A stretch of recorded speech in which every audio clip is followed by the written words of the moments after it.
Welcome on in, golf fans. It's your boy Gsluke here with our round 3 live stream for this week's Wyndham Championship, but also a little bit of LIV golf to talk about today too. If you guys weren't paying attention, of course, round 1 over there in, Greenbriar, West Virginia, and we ended up printing over there for props. So definitely good for everyone that paid attention, and definitely going to focus on that side as well, on top of what we focus on here for the Wyndham Championship. So welcome on in. We've got what looks, very unsuspecting in a Chick-fil-A cup, but yeah, a little bit of Crown and Coke going. So like I said, was going to give myself a few days to recover from the, stomach bug we had. But hey, we're pretty much over the hump now. So I think we can chance it a little bit. We got Paul down there. What's going on? We got Self, Bradley, Bobby with the 20 putt offline. He's talking about Lowry's putt on 16. Yeah, that hole was really tough in general. So I don't know if you were watching the coverage. That happened to a lot of guys, actually. That was actually kind of funny. What's going on, Curtis? Thank you for answering your question about LIV. Went 4 for 4. Yeah, absolutely. It was a wet golf course. It was extremely scoreable with low winds. And honestly, that was our huge killer today. We went out there, literally hit like 80% for LIV props. So that was pretty sweet. And also our weather edge for week long went our way, right? I heard so much shit talking after round 1 about how that PM AM wave was going to be the wave to target. Oh, how'd that work for everyone out there? I'll just say that much. And speaking of, let's just bring it up, right?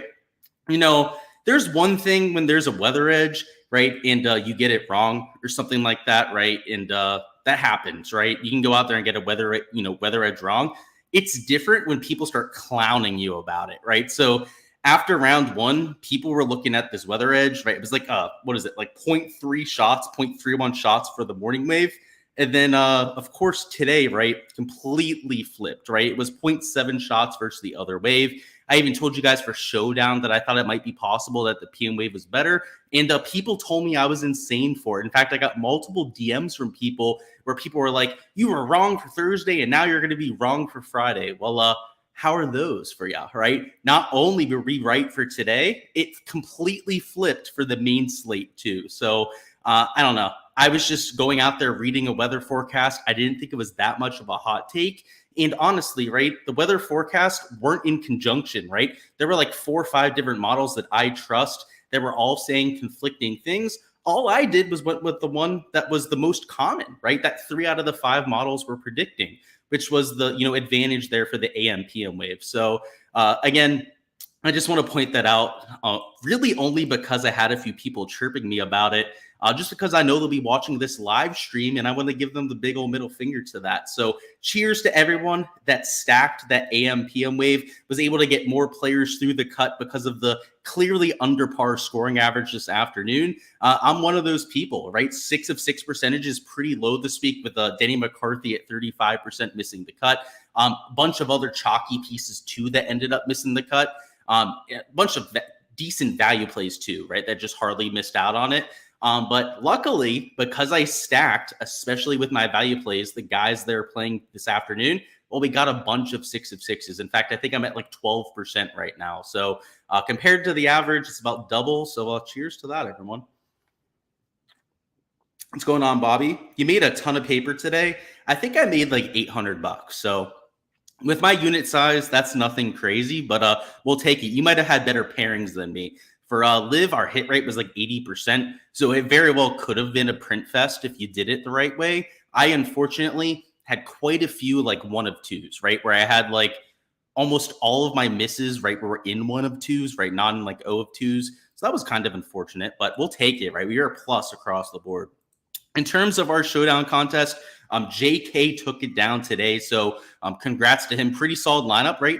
Everyone was under par. Your worst players were 2 under par, which is going to get it done in a single entry contest. So good stuff. Chris Halley in second, Sean there in third. And if you want to get into the round 3 contest, well, I'm going to go ahead and throw a link down in chat, right? It's a $5 single entry. You can play for bragging rights, a little bit of cash, and also to have your lineup reviewed. So if you're one of the players over here that's in this round 2 contest and you want me to take a look at what you did strategy wise, just let me know and down in chat your username, and I'm more than willing to take a look at it. So just a reminder, right? You can do that down there. And in terms of this winning lineup, right, it had some chalk in it, right? Denny McCarthy was pretty chalky. but it had a few pivots mixed in, right? Cam Davis, relatively low owned. Nate Lashley, right, was a pretty good pivot there at just 5.3%. In fact, there were only 19 entries in here. First off, we got to step up that number, right? Get into the community contest. It's a lower rate contest than most of the GPPs. And second off, you get to play against everyone in the chat, right? You get to talk some shit. So no excuses to only have 19 people in here. But with that being said, right, that means only 2 people had a Cam Davis. So you had what I would say would be 2 pivots. I mean, Eric Cole, right, got some ownership, not crazy ownership there. This was a perfectly put together GPP lineup, right? You had your chalky pieces, you had your pivots, and Seabez, I know he's 21% in this contest. He was much closer to 5 to 10% in most GPPs. So you really did have 3 pivots there. Second place lineup, let's see, 2 pieces of chalk up top. You could see that Eric Cole was like kind of chalk there at like 15%. Maybe even Lucas Glover there, right? Maybe even like 4 relatively chalky players here, but Piven and David Lipsky, who's extremely low owned. And then of course, Cam Davis, right? No surprise. They're in the first and second place lineup. I don't think that's a coincidence, right? It's the players that took some chalk up top, right? A lot of those players went out there, made 4 or 5 birdies. That was what you were looking for in Showdown today, especially in this kind of format. And then he mixed in one pivot like Cam Davis, who he didn't even go off, right? All he did was go out there and make 4 birdies. That was a lot better, believe it or not, than a lot of the guys in that 8K range. So tip of the cap to JK and Chris Halley. And once again, if you had your lineup in this contest, if you want it reviewed, just go ahead and let me know. I completely forgot to set my lineup in this specific contest, so I paid the rake. Unfortunate. It happens a lot more often than I tend to admit. I normally set my GBP lineups because I'll have like 50 lineups, right? And I'll make a set of like 50 actual lineups to put into that. And then I normally, hand pick one of those or go out there and just hand build my single entry lineup. And I forgot to do that leg of it. I entered my 50 lineups, thank God. Didn't forget to do that. But forgot to do that end. All right, let's talk through today's slate. So if we're going to look at some of the weather for round 3, it looks pretty flat, looks pretty beautiful for most of the day. So let me go ahead, make the graphic a little bit bigger here. But you'll see if we're on the HRRR model, there are single-digit sustained winds for the entire day. And in fact, the only time where there's going to be a little bit of gustier conditions is the very early morning. And frankly, I don't know if I even buy that, right? I think it's going to be pretty much windless the entire day. I would be surprised if they even mention the word wind, other than it being low wind at any point in the broadcast tomorrow. Kind of similar to what we saw for LIV today, right? It was a very similar looking forecast where it was calling for next to no sustained winds with like 9 to 10 miles an hour of wind gusts. And there for LIV, there were no wind gusts. It was just completely placid the entire day. Which, if that's going to be the case for the Wyndham Championship with soft greens, I mean, we're going to see this place dissected. So I know probably the best conditions you could be in tomorrow would be if you were like teeing off like late morning, let's say like 10 a.m., maybe like 9:30 a.m. local time, and then finishing your round by like 1:32 p.m. local time, right? Like 3-4 hour round. You're able to start when it's up to its peak temperature. You're able to start after perhaps the early gusty conditions, which again, I'm not sure if I really buy that, but if it ends up being gusty the first hour or so, you're able to avoid that. You're in, perfectly warm conditions. The ball is going to travel its normal distance, and you're going to be all sails go, right? There's going to be low winds. What should be moving day pins, should be quite a few birdies out there to be had. And as long as you're hitting fairways and your iron play is on tap, which is hard to do, right? It's not easy to hit fairways, and it's certainly not easy to hit darts all day. But if you can do that, you're going to shoot like 5-6 under par. So it's a pretty easy. Ooh, I almost jumped out of the live stream there.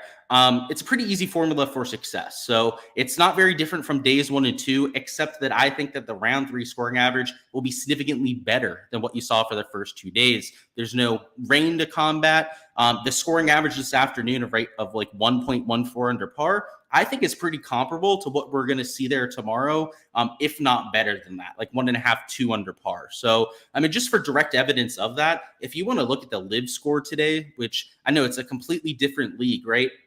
But look at this. The scoring average for round 1 was 2.63 under par. The scoring average at the Greenbriar in the past was normally like 0.9 to 0.3 under par. So like 2 shots harder than what you saw today.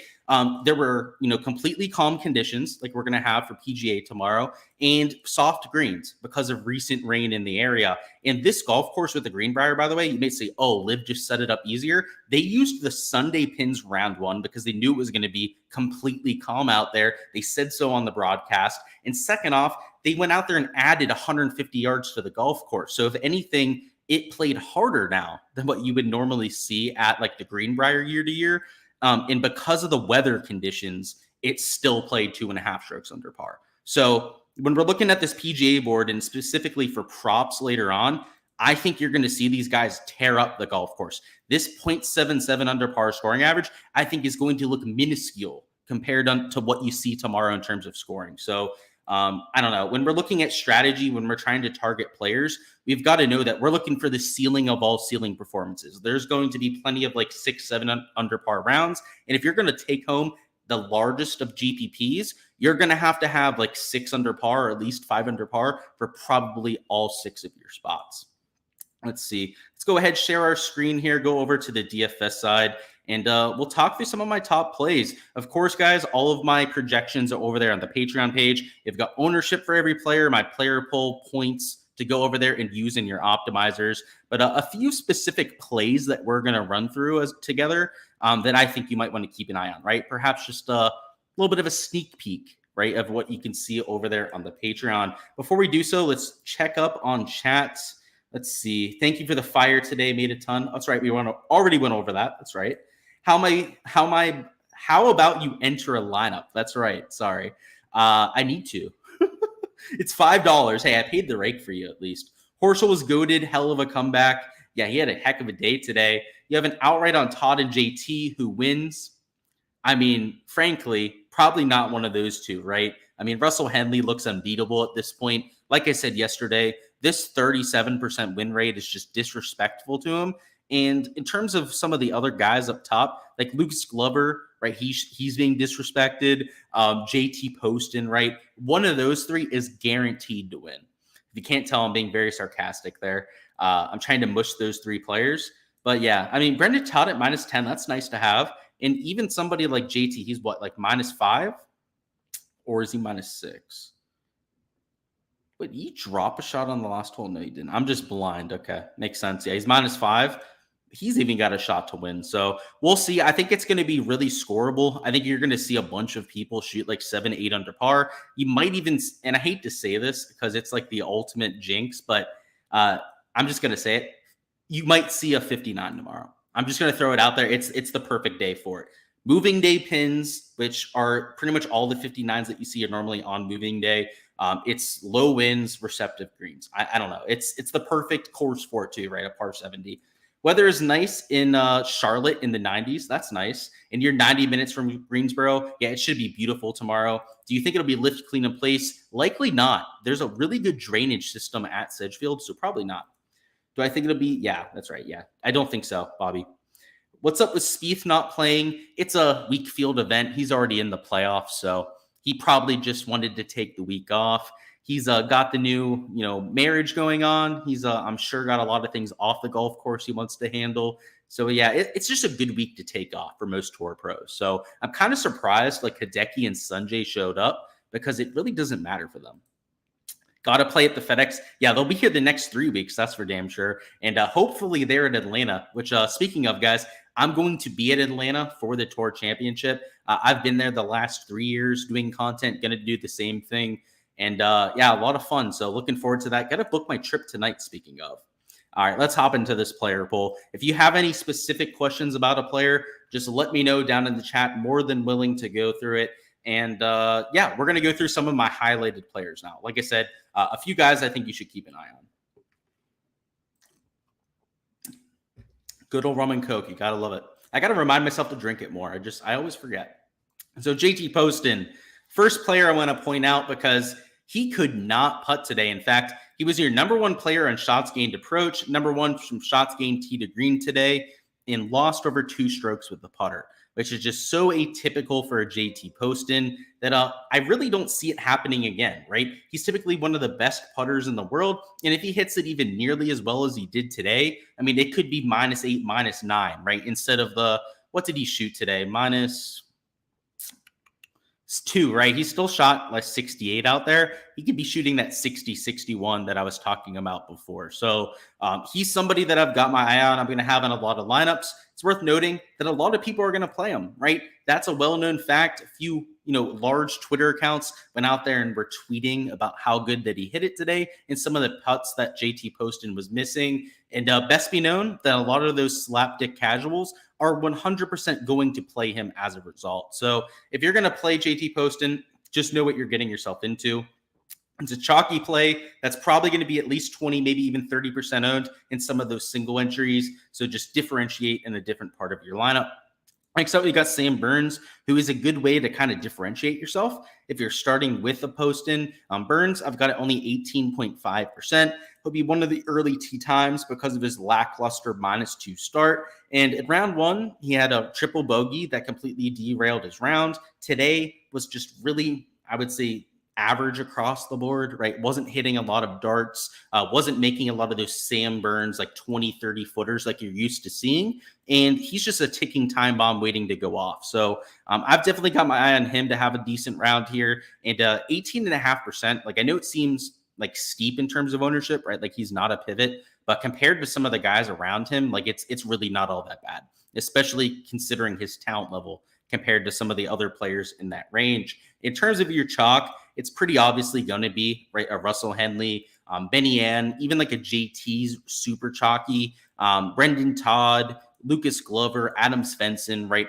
All the guys at the top of the leaderboard are going to be the players with some of the most ownership. So it's very predictable. It's like that for almost all round 3 showdown slates, and not going to be different this time around. So if you're trying to avoid some of those high-owned plays, right? Maybe you don't have ownership projections, which you should, right? You should be a part of the Patreon page. But if for some reason you aren't, right? You aren't a part of any sort of projection slate, right? The guys at the top of the board, right? The guys that are like -10, -9, -8 or better are going to be some of your higher owned players. Whereas a Sam Burns, right, should be lower owned than he probably should be. And then like, especially like Vince Norman, JJ Spawn, Thomas Dietrich, Harris English, who we're going to talk about here in a minute, are all going to be lower owned than they probably should be. Another piece of chalk that I'm taking. So up top, I chose to kind of highlight some of the chalky pieces that I'll be playing here for round 3, but it's JT. The guy looked like vintage JT today. I mean, he was hitting darts to 5 to 10 feet. He was making those putts unlike the miss over the last 3-4 events. And at this sort of price tag, right, $8,600, if we get the same kind of performance, he could easily break the slate. So I'm eating the chalk. I think 25% isn't high enough. And the reason why he's not outrageous chalk, right, like 35, 40% owned, is because you have Benny Ann here. You have Brendan Todd, who's -10. You have even players like Jaeger, right, Ludwig Aberg, right, that are still garnering a good amount of ownership, that are siphoning ownership away from JT. So despite him having the round of his life today, right, the fact that he's behind the leaderboard compared to a lot of these other players are going to keep his ownership at least, I would say, reasonable there for large field GPPs. So I love the price tag. I love the way that he played today. And hopefully he's about 25% owned, which I know, like I said, it seems super chalky, but like considering the price tag and how he played, he should be 50 to 60% owned, right? Like he's outrageously priced and he played outrageously good today. So the fact that he's only 25% owned, I think is actually a plus. Next up, we've got Harris English. Harris English was one of the best players from tee to green today. In fact, with his ball striking, was number 1 in the field. That was huge for him actually going out there and making the cut. He started off like +2 through his first 6 holes and completely rebounded for one of the better rounds of the AM wave. So 8.5% ownership. A lot of that is just because he's -2. So kind of like JT, right? He had a really good round today. I don't think he's going to be super mega chalky, right? He's going to get some ownership because of how he played, but he's not going to be super mega chalky because he's not -7, -8, or up there at -10 at the top of the board. Let's see. We've got Doug Gim, another player that's been killing it from tee to green. I'm playing him because he hasn't had a putter. Now, Doug Gim used to losing strokes with the putter, right? You can see over here losing over half a stroke per round on Bermuda grass, but he does have spike rounds from time to time. And that's when you see Doug Gim first round leaders, right? You see Doug Gim shooting 6-7 under par. And that, given the fact that he's pretty far behind on the leaderboard, I see him being very aggressive. So I like him at that ownership number. I've got Andrew Novak. What is going on with my screen? It's glitching out. All right. Andrew Novak there at $7,300. He had the round of the day in round one. Went out there, had the putter, the irons working, pretty much everything in sync. Today, the ball striking was pretty beautiful. He lost 4 strokes with the putter, and honestly, he mushed himself. In his post-round interview, I think it was Amanda Balionis or whoever it was from Golf Channel. Probably not Balionis. She's a CBS, right? Whoever the post-round interviewer was asked him what his like key to success was, and it was he was like, oh, it's the putter, right? And if I can continue that, I'll definitely be in contention the next 4 days. But what happens the next day, Novak? You kill it from tee to green, and then you lose all of the strokes with the putter. So he did it to himself. But if he can just go out there and not mush himself, which he had no post-round interview right after his like -2 round today, or like -1, whatever it wasn't impressive no matter what. I'm there for his price tag. Maybe here for round 3 without the mush, he goes off. That's what I'm hoping for. We got Ches Reavie at 7,100. He hardly made the cut. Just a flusher player that can get real hot. Also only 6.6% owned. So that one's not really that crazy of a play. I like Michael Kim at essentially no ownership. He's another like streaky player, right? When he's hot, when he's going to have a spike round, it's usually because he gains like 4 or 5 strokes with the irons. When he's hitting darts for like 4 or 5 feet all day. And even though Michael Kim is a dog shit putter, right? If he's hitting it to 5 feet, he's going to make those. So I like him for that reason. You got Joel Damon here too. Joel Damon's another player who's been striping it from tee to green. So been really good with the approach playing off the tee. Another pretty much unowned play that's relatively cheap. And going off right in that like perfect time zone, right? I'm looking for guys going off between like 9 to 10 a.m. And Joel Damon is right in that time zone. So I like that for him. And that's it for the highlighted play. So we'll go through some of your questions in chat. Any one-on-ones, any questions that you have on that end. And then hopefully we have prop boards to go through and can do that here. Let's see. Hideki hasn't shown up. Yeah, I'm kind of glad he did, honestly. He had got really unlucky today with missing the cut. I did take him for a few props, so I did feel the sting a little bit today. Not for main slate, not for round 1, though. Today, though, both par 5s, he had embedded balls in a sand bunker, so he should have at least had 2 more birdies today. And if he didn't go out there and make, like, I think it was double on the first par 5 and then bogey on the second, he makes the cut just on that alone. So I kind of feel bad for him, but is what it is. Yeah, Aber looked good. Yeah, definitely a good sleeper play. I'm off him for round 3 showdown, though. He's a little bit like of a roller coaster, right? He's good one day, bad the next. JT played awesome for sure. Enjoy and appreciate your content. Would love to get back in the Patreon. I'll consider it, Bruce. Yeah, me and you have talked about this before. I'll consider it.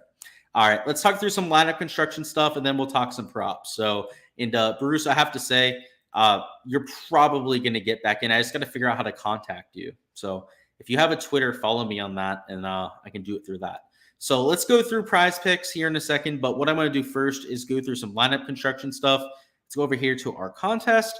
And if you're putting together GPP lineups, right, as long as you're mindful of your chalk, you should be fine for tomorrow. So I am playing a few chalky pieces, right? We talked about Poston. I mentioned that I'm playing JT, and he's going to be getting quite a bit of ownership. Here, let me refresh this. Let's get these guys that missed the cut out of there. There we go. Let's go put Poston on there. Let's put JT in there. If you're starting with 2 guys that are going to be like 20% owned, even like 25% owned, like these 2 guys, you're going to have to force in a few pivots, right? You're going to have to force yourself to be a little bit different. And the best place to do so, right, is with like a Shane Lowry, right? A guy going off early who's going to be relatively low owned, who's also just a stud to begin with. So you throw him in a lineup, maybe down here in like the bottom end of the 8s, maybe top of the 7s. You throw in like a JJ Spawn, right? Maybe not playing all that well to this point. Excuse me, guys. All right, that helped. As long as you throw in 1-2 pivots, maybe it's even just one of these 2, right? Maybe instead of taking a Shane Lowry, you really want to take a Sam Burns, right? Who's like moderately owned, right? Not super chalky, but definitely not a low owned player. But if you put in a JJ Spawn, who I've got it, let me see. Let me check his ownership over here on the other tab. I'm pretty sure I've got him at sub 10%. Either way, he's the kind of pivot, right, that lets you play some of that mega chalk up top. Yeah, I've got him at 8.9% right now. That's the kind of way that you want to start your lineup. So I don't know.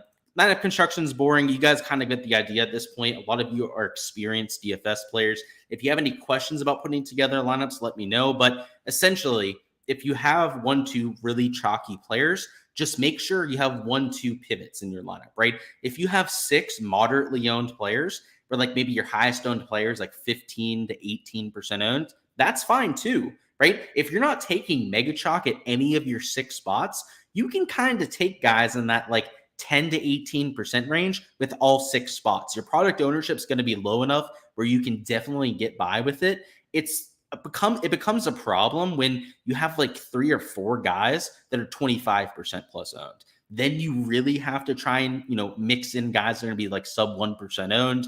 And that's not a situation that I like to be in. All right, let's go through some prop stuff now. If you're playing cash, play some of the early morning guys. So like, I don't know, Sam Burns makes a lot of sense. You could throw Lowry in there. You could throw Spawn, Dietrich. Like, I don't know. I would just play all the guys going off super early if I was playing cash. But once again, I'm not a huge cash guy. So I don't know. I don't know if I'd take a guy's advice on cash, just to be frank with you guys, that doesn't play a lot of cash lineups himself. So I don't know. People ask me for my cash advice on every single live stream. I give it, but that's my take on my cash advice, right? I don't even know if it's good. Like people come into my live streams all the time. I like, great, cashed my cash lineup. Like, oh, you helped me print over there in cash.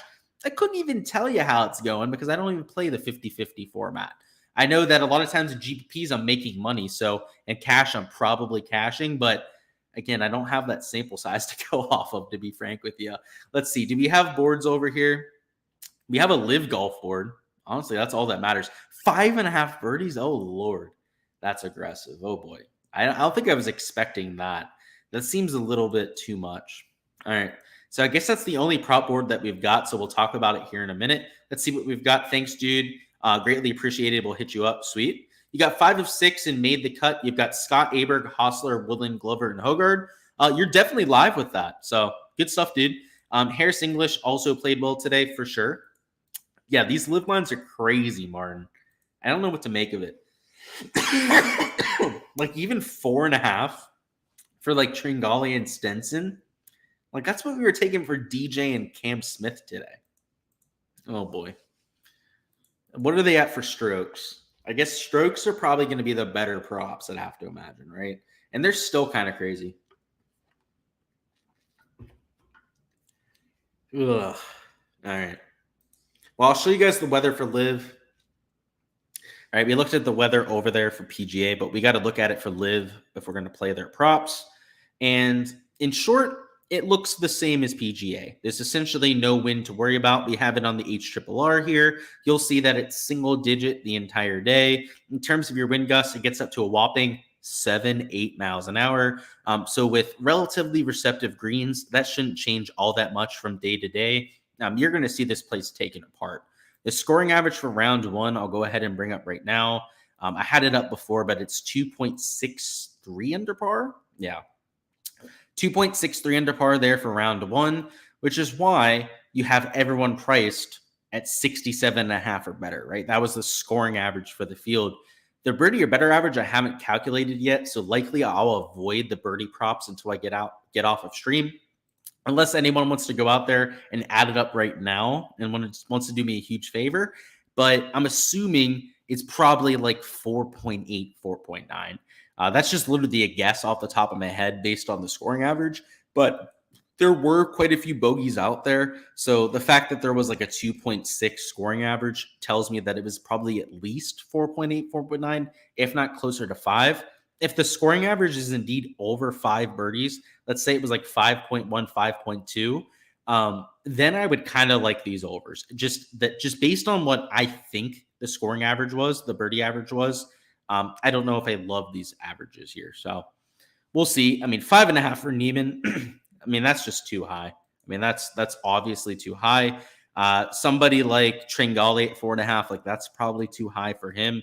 The unfortunate part is, right, if you wanted to play these two, you'd get next to no payout for it. So I'm probably going to avoid it. I'm going to run the averages. Maybe it is a higher birdie average than I expect. But in terms of your scoring average, if you're going to take any sort of supportive stance, right, it's probably going to be over here for strokes. Somebody like a Patrick Reed, I know he had a bad round today, but he should project better than the field average, right? And if the field average is going to be the projection here, then hopefully, right, he can cover that sort of line. So that's what I would be leaning for now. I'm hoping that they post a PGA board. I mean, come on. We've got to get something here at some point. Let's see. PGA board, no. LIV board, no. Oh, boy. All right, we're going to have to try and stall here a little bit. See, any questions about props right now? Fading Wolf, you got to, right? He's not going to do that again. He had the round of his life in round 1. Even more unlikely in round 2. 4.5 for Phil feels like a trap. Yeah, I probably wouldn't take his old. Like, if he was at 3.5, hammer is over for sure. Like, he played well in round 1. But I don't know. Like, 4.5 for like a old crusty guy like Phil, that's kind of tough, right? Stenson's even tough at like 4.5 birdies. So it's I don't know what I make about it. It seems like a just overly like mispriced gross board out here. Like 66.5 for Neiman. Like, I know he's won this golf tournament before, but like, come on.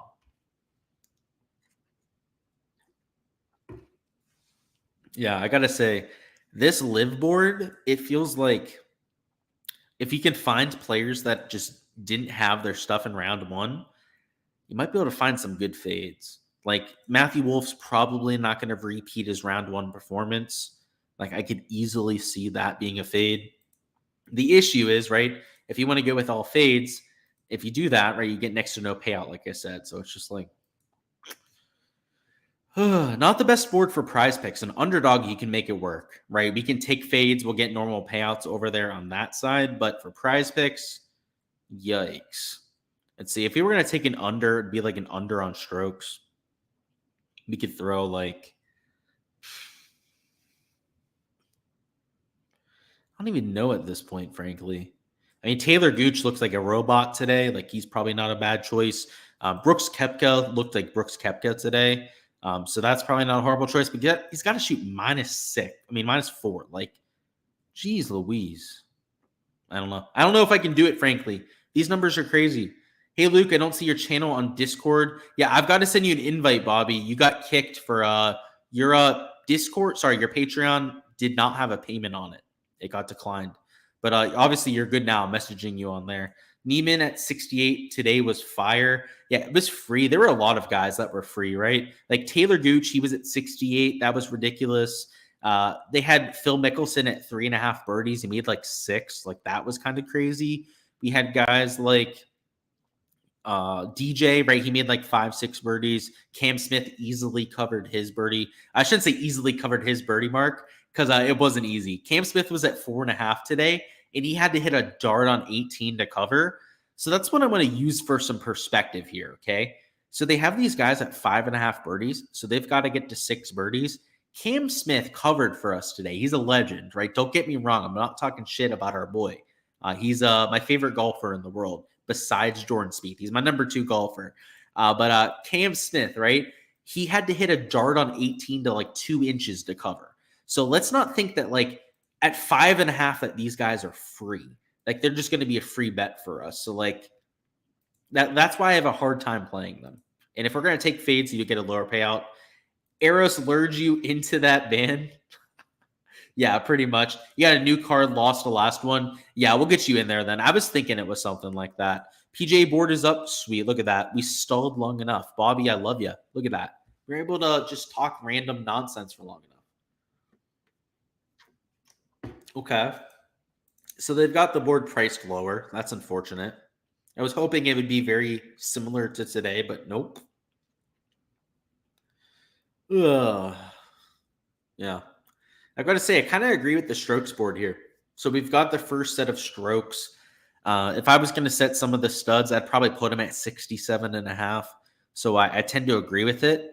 But if I agree with the board, that probably means there's overs and unders we can take, right? So the way you attack this kind of board, the way we're going to attack the live board later, right, is find the guys that were hitting the ball really well in round one and take them for overs, like for birdies, right? And take the guys for unders, right, that maybe weren't hitting it as well. Maybe that got really lucky with the putter. So I tend to agree with the pricing here. It's kind of unfortunate.